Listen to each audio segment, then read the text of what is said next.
Good morning all of you. स्वागत है आप सभी का एक बार फिर से ऑनलाइन क्लासेस में। हम पढ़ रहे हैं बीए फर्स्ट ईयर की ज्योग्राफी और बीए प्रथम वर्ष की ज्योग्राफी में हम जल मंडल के अंतर्गत सारी चीज़ों का अध्ययन कर लिया है हमने जो हमारे सिलेबस में है। आज हम जैव मंडल का अध्ययन करेंगे। जैसा कि हमने आपको बताया था कि फिजिकल ज्योग्राफी जब हम पढ़ते हैं तो उस फिजिकल ज्योग्राफी के अंतर्गत हम चार चीज़ों का अध्ययन करते हैं। एक करते हैं सबसे पहले लिथोस्फीयर का, फिर करते हैं एटमॉस्फेयर का और फिर उसके बाद करते हैं अध्ययन हम हाइड्रोस्फीयर का और फिर अध्ययन हम कर लेते हैं बायोस्फीयर का।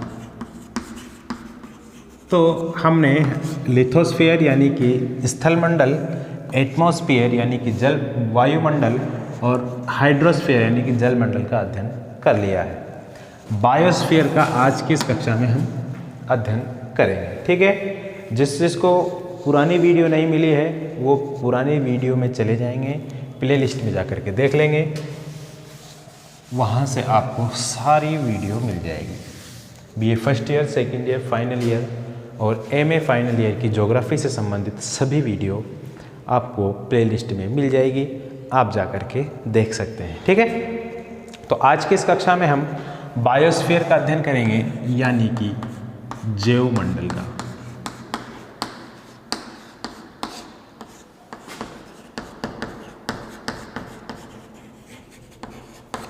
देखिए, जैव मंडल उसको कहते हैं, सिंपल सी भाषा में मैं आपको समझा देता हूँ, पृथ्वी का वह स्थान जहाँ जलमंडल, वायुमंडल और स्थलमंडल पाया जाता है, जिन पर जीव पाया जाता है, उस समस्त क्षेत्र को जैव मंडल की संज्ञा दी जाती है। यानी कि जहाँ जहाँ जीव पाया जाएगा वहाँ वहाँ जैव मंडल पाया जाएगा। ठीक है, अब देखिए, जो जीव है वो आपको जल में भी मिलेगा।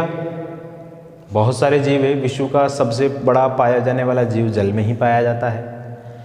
जो आपको जीव है वो सर्वाधिक मात्रा में स्थलखंड पर मिलेंगे और वायुमंडल में भी सूक्ष्म धूल के कणों में कई प्रकार के जीव निवास करते हैं। कोरोना वायरस ये भी वायु में निवास करने वाला एक वायरस है जो कि जीवाणु है, विषाणु है। ठीक है, इस तरीके के तमाम वायरस, बैक्टीरिया वगैरह छोटे छोटे जीव वायुमंडल में भी निवास करते हैं। इस वजह से पृथ्वी का वह क्षेत्र जहाँ जीव निवास करता है जैव मंडल कहलाता है। इसमें सारा क्षेत्र आता है पृथ्वी का। ठीक है, बात समझ में आ गई होगी आपके। अब देखिए, जो जैव मंडल है, इस जैव मंडल का निर्धारण दो प्रकार के तत्व मिलकर के करते हैं। जैव मंडल का निर्धारण कौन करता है? दो प्रकार के तत्व मिलकर के करते हैं। एक तो होता है जैविक तत्व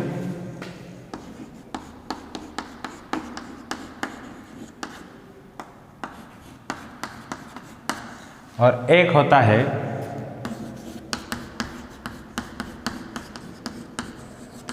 अजैविक तत्व। जैव मंडल का निर्धारण जैविक तत्व और अजैविक तत्व इन दोनों के मिलने से होता है। ये दोनों तत्व जब मिलते हैं तब जैव मंडल का निर्माण होता है। अब देखिए, जैव मंडल के अजैविक तत्व में कौन कौन शामिल है, ये भी तो बात प्रश्न पूछने की है। तो जैव मंडल के अजैविक तत्व उनको कहते हैं सबसे पहले तो जिसमें जीव नहीं पाया जाता, जैसे कि मृदा, जल, वायु, प्रकाश। इनमें जीव पाया जाता है क्या? इनमें जीव नहीं पाया जाता। जल अजैविक होता है, मिट्टी भी अजैविक होती है, वायु और प्रकाश ये भी, क्योंकि इनमें जीव नहीं पाया जाता। ठीक है, इनके अंदर तो जीव समाहित हो सकते हैं लेकिन मूलतः ये अजैविक है। ठीक है, जैविक तत्वों में जितने भी पृथ्वी पर पाए जाने वाले जीव जंतु हैं, जितने भी जीव जंतु हैं और जितने भी पादप हैं, पेड़ पौधे, उनको शामिल किया जाता है। ठीक है, तो जैवमंडल के जैविक तत्वों के अंतर्गत तो जीवों को शामिल किया जाएगा, जिनमें मानव भी शामिल है होने को। जीव जंतु में मानव भी शामिल हो गया, और पादपों को शामिल किया जाता है। यानी कि वनस्पति और जीव जंतुओं का अध्ययन जैविक तत्वों के अंतर्गत किया जाता है। अजैविक तत्वों के अंतर्गत मिट्टी, जल, वायु, प्रकाश आदि का अध्ययन कर लिया जाता है। ठीक है, तो ये जैवमंडल के तत्व है। ठीक है, जैवमंडल इन सभी चीज़ों से मिलकर के बना हुआ होता है। तो चलिए हम शुरू करते हैं जैविक तत्वों के साथ।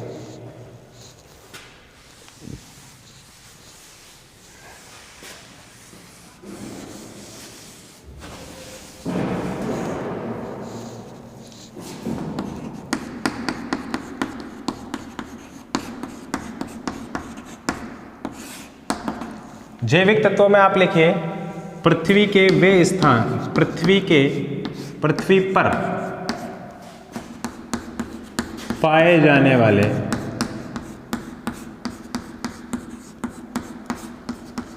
वे सभी जीव, वे सभी तत्व जिनमें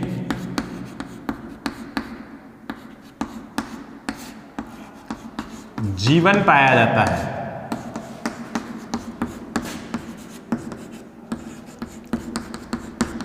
जैविक तत्व कहलाते हैं।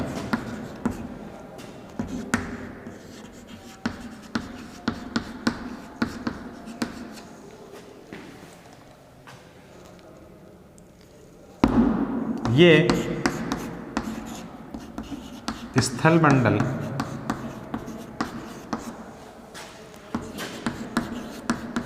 जल मंडल और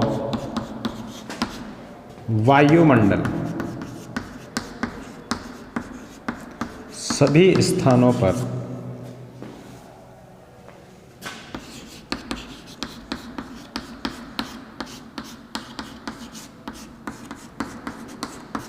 पाए जाते हैं। जलमंडल, वायुमंडल और स्थल मंडल सभी स्थानों पर ये पाए जाते हैं। जैविक तत्वों के अंतर्गत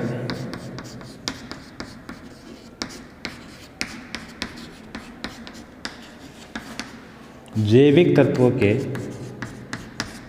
अंतर्गत जीव जंतुओं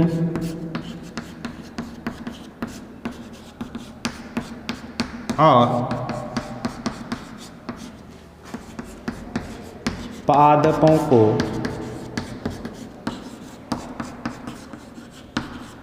शामिल किया जाता है। जैवमंडल के अंतर्गत पादपों और जीव जंतुओं को शामिल किया जाता है। जीव जंतु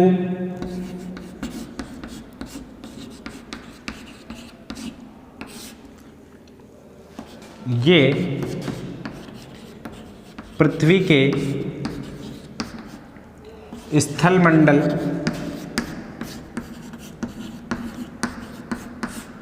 जल मंडल और वायुमंडल तीनों जगहों पर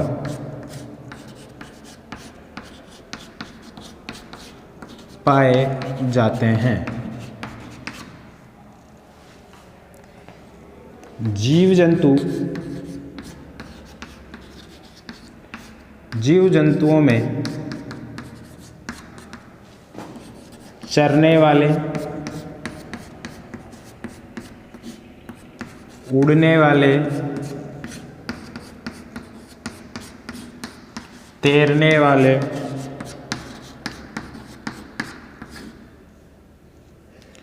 सभी प्रकार के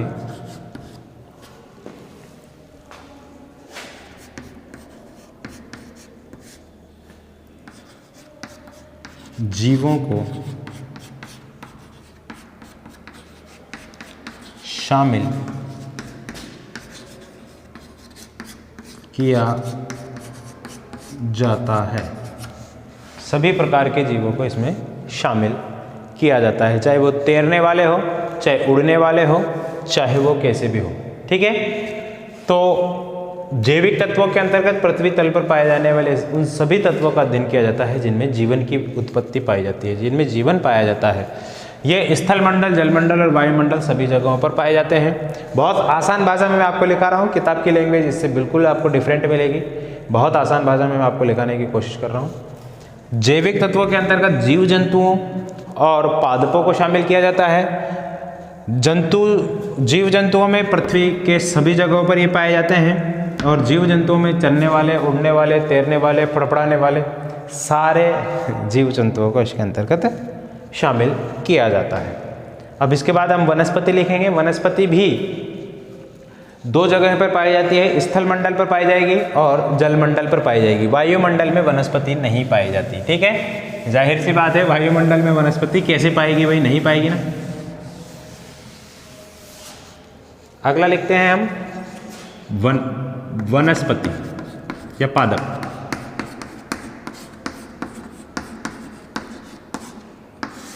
जैविक तत्वों के अंतर्गत पहला जीव जंतु है, दूसरा पादप।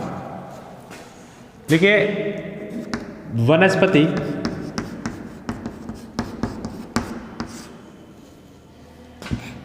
जलमंडल और स्थल मंडल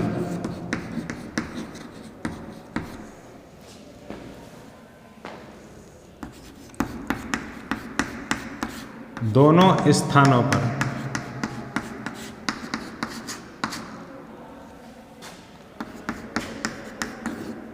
पाई जाती है।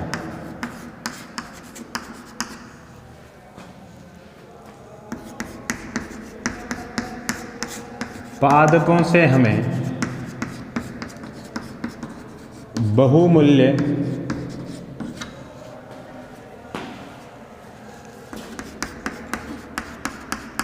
प्राणवायु गैस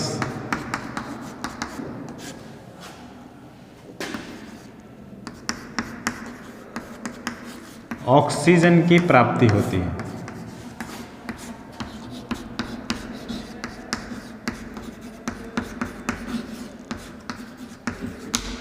प्राणवायु गैस किसकी प्राप्त होती है? ऑक्सीजन की प्राप्ति होती है। और ये पादप कई गैसों का अवशोषण करते हैं।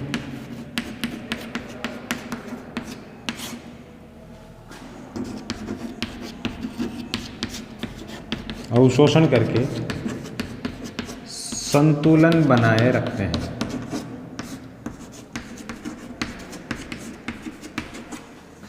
लिख लीजिए इसको।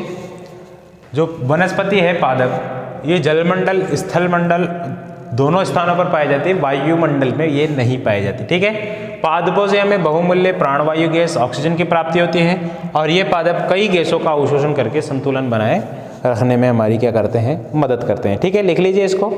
फिर इसके बाद हम लिखेंगे अजैविक तत्वों में कौन कौन सी चीज़ें पाई जाती है, उन सभी के बारे में हम लिखेंगे। लिख लीजिए इसको, मिटा देता हूँ मैं।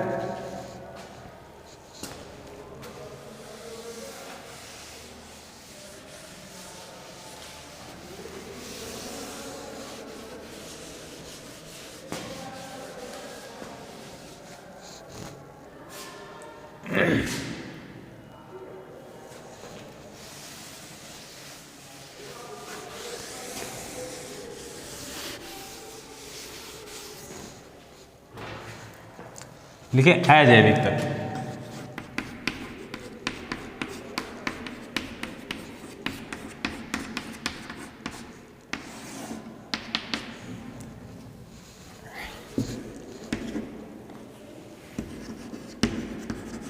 पृथ्वी पर पाए जाने वाले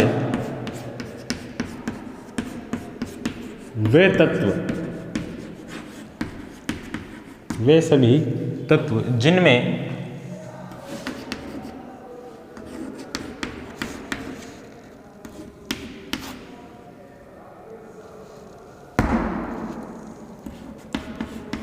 जीवन नहीं पाया जाता।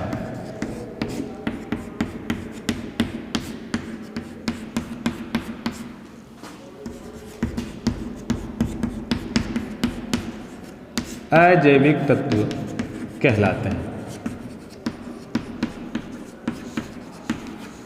अजैविक तत्व कहलाते हैं। इसमें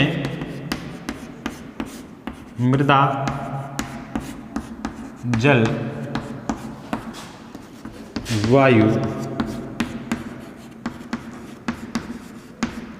प्रकाश आदि को शामिल किया जाता है।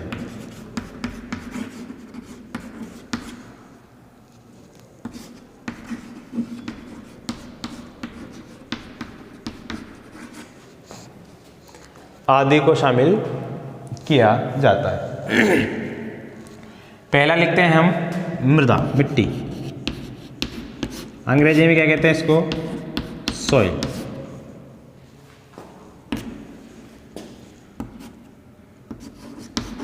भूपृष्ठ पर, भूपृष्ठ हमने पढ़ा था किसको कहते हैं? पृथ्वी का ऊपरी तल, जिसको पपड़ी कहा जाता है। भूपृष्ठ पर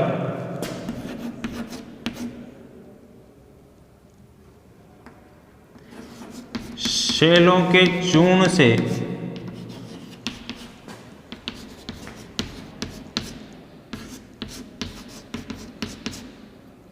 मृदा का निर्माण होता है।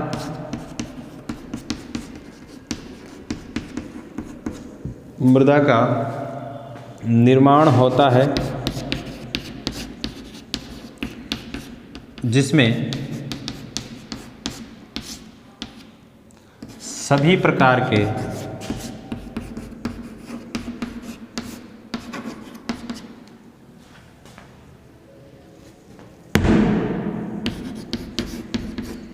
जीव जंतुओं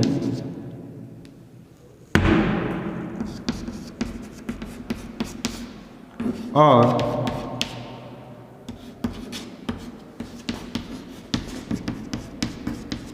वनस्पति की उत्पत्ति होती है।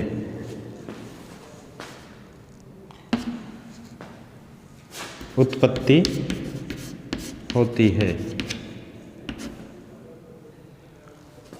भूपृष्ठ पर पाई जाने वाली भूपृष्ठ पर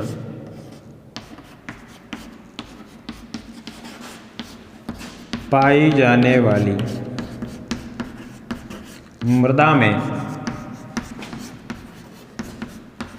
सर्वाधिक मात्रा में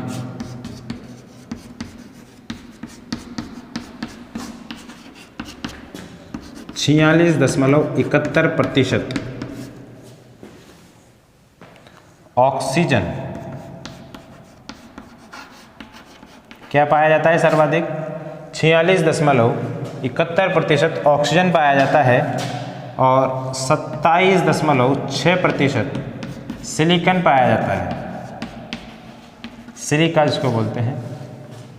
और इसके अलावा ऑक्सीजन और सिलिकॉन के अलावा 8.07% ये पाया जाता है एल्यूमिनियम।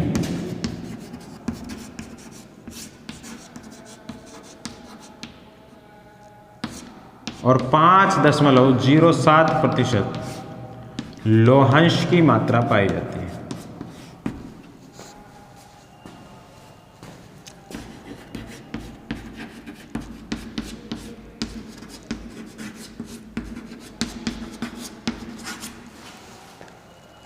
ठीक है, तो ये लिख लीजिए आप, बहुत इंपॉर्टेंट बात है। पृथ्वी पर पाए जाने वाले सभी तत्व जिनमें जीवन नहीं पाया जाता अजैविक तत्व कहलाते हैं। इसमें मिट्टी, जल, वायु, प्रकाश आदि को शामिल किया जाता है। मिट्टी की बात कर लें तो भूपृष्ठ पर शैलों के चूर्ण से मिट्टी का निर्माण होता है, जिसमें सभी प्रकार के जीव जंतुओं और वनस्पति की उत्पत्ति होती है। भूपृष्ठ पर पाई जाने वाली मिट्टी में सर्वाधिक मात्रा में 46.71% ऑक्सीजन, 27.6% सिलिकॉन, 8.07% एल्यूमिनियम और 5.07% लौहांश की मात्रा पाई जाती है। इस बात को आप लिखेंगे, ठीक है। अब देखिए इसमें एक बात आई है, शैलों के चूर्ण से मिट्टी का निर्माण होता है। आप सहमत हैं इस बात से? शैल कहते हैं चट्टानों को, चूर्ण को कहते हैं बुरादा। चट्टानों के बुरादे से किसका निर्माण होता है? मिट्टी का निर्माण होता है। बिल्कुल सही बात है ये। जब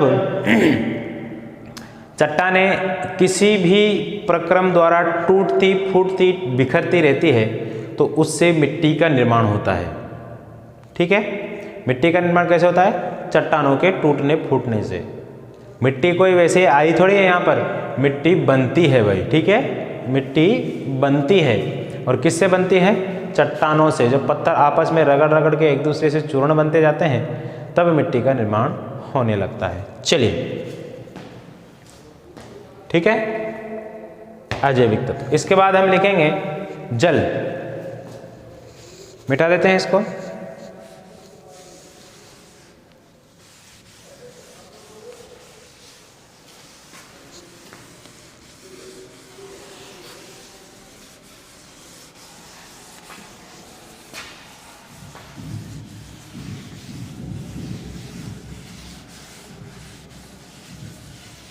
अजैविक तत्वों के अंतर्गत अगला क्या है?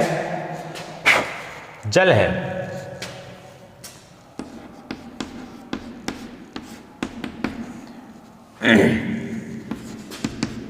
लिखिए संपूर्ण पृथ्वी पर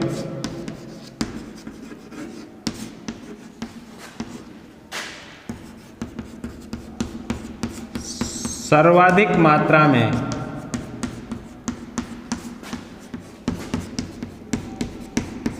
पाया जाने वाला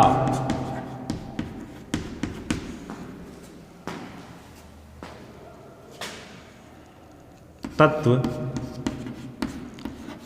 जल ही है, जो संपूर्ण पृथ्वी के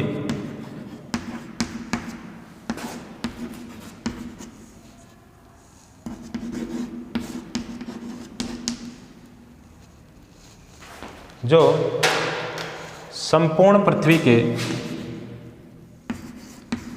36.10 करोड़ वर्ग किलोमीटर 36.10 करोड़ वर्ग किलोमीटर क्षेत्रफल पर फैला हुआ है। कितने क्षेत्रफल पर?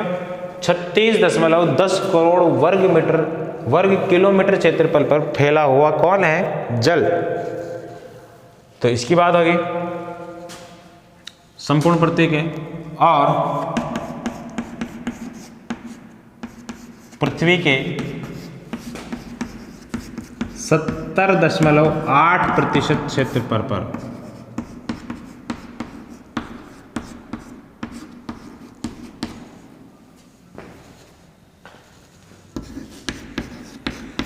जलमंडल का ही विस्तार है।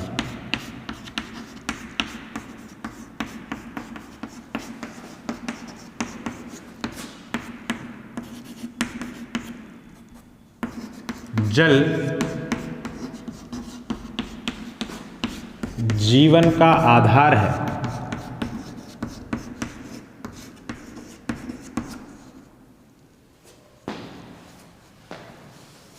जल क्या है? जीवन का आधार है, और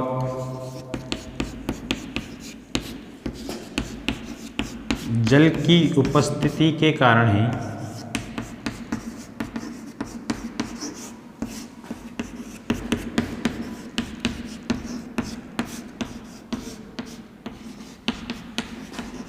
संपूर्ण जैवमंडल का अस्तित्व है।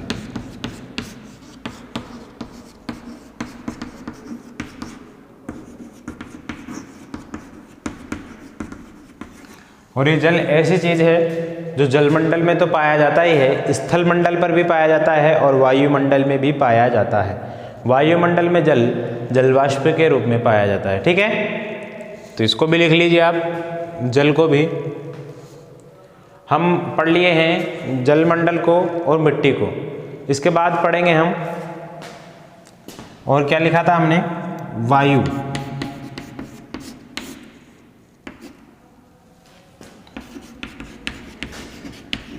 संपूर्ण जैवमंडल में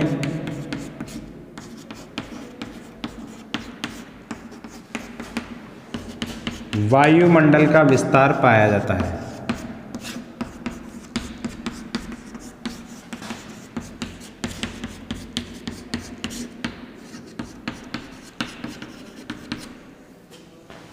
सामान्यतः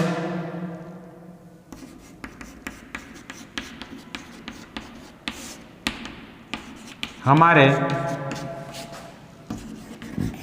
आसपास पाया जाने वाला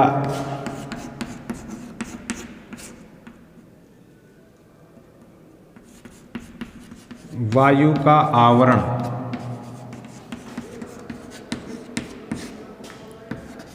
वायुमंडल कहलाता है।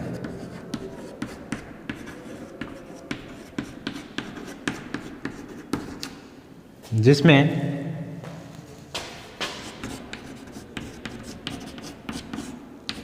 विभिन्न प्रकार की गैसें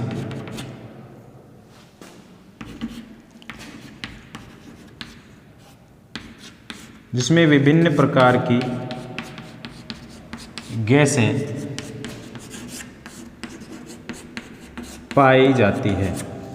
ठीक है, संपूर्ण जैवमंडल में वायुमंडल का विस्तार पाया जाता है और हमारे आसपास का पाया जाने वाला वह आवरण जिसमें गैसें पाई जाती है, वायु पाया जाता है, उसमें वायुमंडल कहा जाता है। ठीक है, इसमें विभिन्न प्रकार की गैसें आती है, जिनमें ऑक्सीजन, 2 4 5 गैसों के नाम लिख सकते हैं हम, carbon dioxide, nitrogen, ozone, benzene,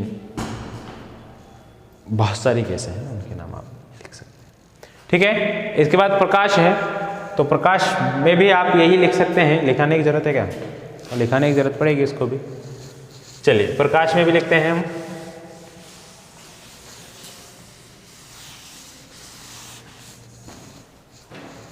Prakash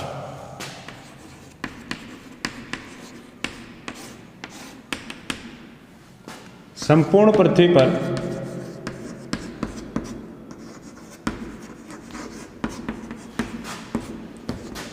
Prakash का एकमात्र स्रोत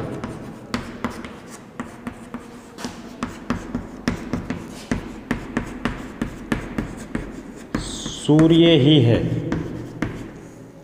प्रकाश का एकमात्र स्रोत कौन है? सूर्य। प्रकाश की अब देखिए, प्रकाश भी बहुत इंपॉर्टेंट है। आपको ये इंपॉर्टेंट नहीं लग रहा होगा, लेकिन बहुत इंपॉर्टेंट है। प्रकाश की उपस्थिति में ही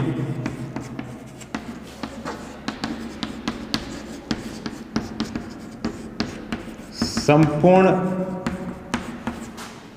फसलें, ये कह सकते हैं कि पादप अपना भोजन बनाते हैं। भोजन बनाते हैं और प्रकाश की वजह से ही, प्रकाश के कारण ही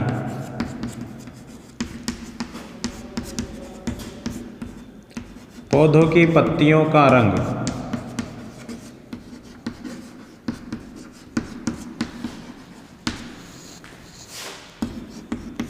कैसा होता है? हरा होता है। इसलिए प्रकाश भी एक इम्पोर्टेंट चीज़ है मानव के लिए। ठीक है, मानव के लिए नहीं, संपूर्ण जैवमंडल के लिए प्रकाश भी एक महत्वपूर्ण चीज़ है। तो उम्मीद है आज की इस क्लास में जैवमंडल के बारे में आपको बहुत कुछ जानकारी मिली होगी। मिलेंगे आपसे कल, तब तक के लिए मुझे दीजिए इजाज़त। नमस्कार।